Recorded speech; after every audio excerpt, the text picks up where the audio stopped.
গছ বিহু কেৱল উৎসৱ নহয়, মানুহ আৰু প্ৰকৃতিৰ মাজৰ প্ৰতীক। এই মুহূৰ্তত আমি নগাঁৱৰ ৰাইডিঙিয়াত উপস্থিত আছোঁ আৰু পৰিৱেশ ND24 দৰ্শকসকলক দেখুৱাব বিচাৰিছোঁ।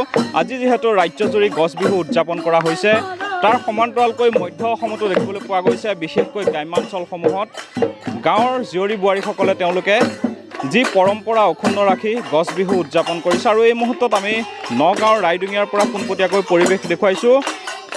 এইসকল নাচনি তেওঁলোক একত্ৰিত হৈছে আৰু পৰম্পৰা অনুসৰি তেওঁলোকে পুৱাতে ওলাই আহি গছ বিহু উদযাপন কৰিছে। আৰু গাঁওখনৰ পৰিৱেশটো যদি চোৱা যায়, দেখিব যে প্ৰকৃতিৰ যি নান্দনিক পৰিৱেশ, সেই নান্দনিক পৰিৱেশৰ মাজত তেওঁলোকে আজি গছ বিহু উদযাপন কৰিছে। পোনপটীয়াকৈ ND24 দৰ্শকসকলক যিহেতু তেওঁলোকে বিহু গীত গাই মুখৰিত কৰি তুলিছে চৌপাশ, আমি পোনপটীয়াকৈ দৰ্শকসকলক বিহু মাজলৈ লৈ গৈছোঁ।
বজাই দে নাচনীলা হৰি গগনা, এ যদিও পুৰণি সেইখনি গগনা, এ যোৱাবাৰ বিহুতে মই সাজি দিয়া।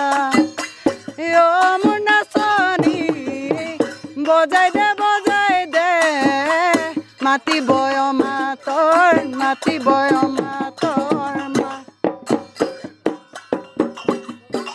এয়াই হৈছে অসমীয়াৰ পৰম্পৰা। আৰু এনেদৰে দেখিবলৈ পোৱা গৈছে ৰাজ্যৰ বিভিন্ন প্ৰান্তৰ সমান্তৰালকৈ মধ্য অসমতো ব্যাপকভাৱে দেখিবলৈ পোৱা গৈছে। ৰঙালীৰ উন্মাদনাত প্ৰতিগৰাকী অসমীয়া মতলীয়া হৈ পৰিছে। এয়া হৈছে গছ বিহুৰ পৰিৱেশ। আৰু মধ্য অসমৰ বিভিন্ন প্ৰান্তত এনেদৰে দেখিবলৈ পোৱা গৈছে প্ৰতিগৰাকী অসমীয়াই এতিয়া এনেদৰে উদযাপন কৰিছে ৰঙালী বিহু। মই আপোনাৰ ওচৰলৈ আহিছোঁ, যিহেতু গছ বিহু প্ৰতিগৰাকী অসমীয়াৰ যি প্ৰাণৰ উৎসৱ, কি ক'ব আপোনালোকে উদযাপন কৰিছে? পোনপ্ৰথমে মই ৰঙালী বিহুৰ সকলোকে অলেখ শুভেচ্ছা জ্ঞাপন কৰিছোঁ। ক'বলৈ একো ভাষা নাই, যিহেতু হিয়াৰ আমঠুগৰাকীয়ে কৈ গৈছে যে গছ তলৰ বিহু আমি সদায় পালি আহিছিলোঁ, সদায় তেওঁক শ্ৰদ্ধা কৰি আমি পালিছিলোঁ।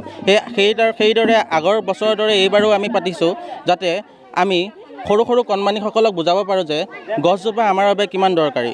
দাদাই ন্যায় পোৱা নাই যদিও আজি আমাৰ অসমৰ হিয়াৰ আমঠু নৱপ্ৰজন্মৰ যি সকলো লোক ওলাই আহিছিলে, ওলাই অহাৰ পিছতো লাহে লাহে দেখিছোঁ আমাৰ ব্যাপক পৰিমাণে সেই যৌজটো আমাৰ কমি গৈছে। যিটো আমাৰ জাষ্টিছ ফৰ জুবিন গাৰ্গ আছিলে, সেই জাষ্টিছ ফৰ জুবিন গাৰ্গটো যাতে আকৌ উঠি আহে, সেইকাৰণে আমি এই গছ তলৰ বিহুটো উদযাপন কৰি যে অসম চৰকাৰক বুজাব খুজিছোঁ যে আমাৰ গাত এতিয়াও আছে যে সেই টেষ্টটো, যে জুবিন দাই যি কৈ গৈছিলে যে no one can be change your life but if you are cannot be changed। আৰু এটা কথা কৈছিলে তেওঁ যে so much go on, আমি ৰৈ থাকিব নোৱাৰোঁ, আমি গৈয়ে থাকিব লাগিব। সেইকাৰণে আমি এই গছ তলৰ বিহুটো আজি আমি নগাঁও জিলাৰ ৰাইডিঙিয়াৰ নাহৰতীয়া গাঁৱত আমি উদযাপন কৰিছোঁ। ধন্যবাদ জ্ঞাপন কৰিছোঁ। প্ৰথমতে বিহুৰ ওলগ জনালোঁ, আপোনালোকে প্ৰয়াত প্ৰাণৰ শিল্পীগৰাকীক শ্ৰদ্ধাঞ্জলি জ্ঞাপন কৰি বিহু উদযাপন কৰিছে, কি ক'ব? নমস্কাৰ। পোনপ্ৰথমে মই সমূহ অসমবাসীক ৰঙালী বিহুৰ শুভেচ্ছা জনাইছোঁ। আমি ৰাইডিঙিয়া নগাঁৱৰ ৰাইডিঙিয়াবাসীয়ে সদায় আমি প্ৰতি বছৰে এনেকৈ গছ বিহুটি পালন কৰি আহিছোঁ। জুবিন দাক অনুসৰণ কৰি তেখেতে গছ ভাল পাইছিলে, প্ৰকৃতিৰ লগত তেখেত বহুত দৃঢ়ভাৱে জড়িত হৈ আছিলে। তেওঁ আদেশ আমি মানি চলিব লাগিব। সেইকাৰণে আমি সকলো ৰাইজে নিজৰ স্বাস্থ্যৰ কাৰণেই হওক বা কিছুমান প্ৰয়োজনীয় বস্তুৰ কাৰণেই হওক আমি গছক সংৰক্ষণ কৰি ৰাখিব লাগিব। আৰু প্ৰতি বছৰ এনেকৈ আমাৰ বিহুটিও যাতে গছ বিহুটি আমি জীয়াই ৰাখিব পাৰোঁ, উঠি অহা প্ৰজন্মক যাতে আমি অকণমান শিকাব পাৰোঁ যে গছ আমাৰ কিমান প্ৰয়োজন। হয় ধন্যবাদ জ্ঞাপন কৰিছোঁ আমি পৰিৱেশ দেখুৱাইছোঁ এনেদৰে তেওঁলোকে বিহুৱান গছক বিহুৱান দি তেওঁলোকে গছ বিহু উদযাপন কৰিছে আৰু আমি উল্লেখ কৰিছোঁ যে প্ৰয়াত প্ৰাণৰ শিল্পীগৰাকী যিহেতু এইবেলি নাই আৰু তেখেতক শ্ৰদ্ধাঞ্জলি জ্ঞাপন কৰি এনেদৰে বিভিন্ন প্ৰান্তত ৰাইজে বিহু উদযাপন কৰিছে আৰু এই মুহূৰ্তত আমি মধ্য অসমৰ নগাঁৱৰ পৰিৱেশ ND24 দৰ্শকসকলক দেখুৱাইছোঁ এনেদৰে গছ বিহু উদযাপন কৰা পৰিলক্ষিত হৈছে গ্ৰাম্যাঞ্চলত আৰু আমি নগাঁৱৰ পৰিৱেশ ND24 দৰ্শকসকলক পোনপটীয়াকৈ দেখুৱাবলৈ চেষ্টা কৰিলোঁ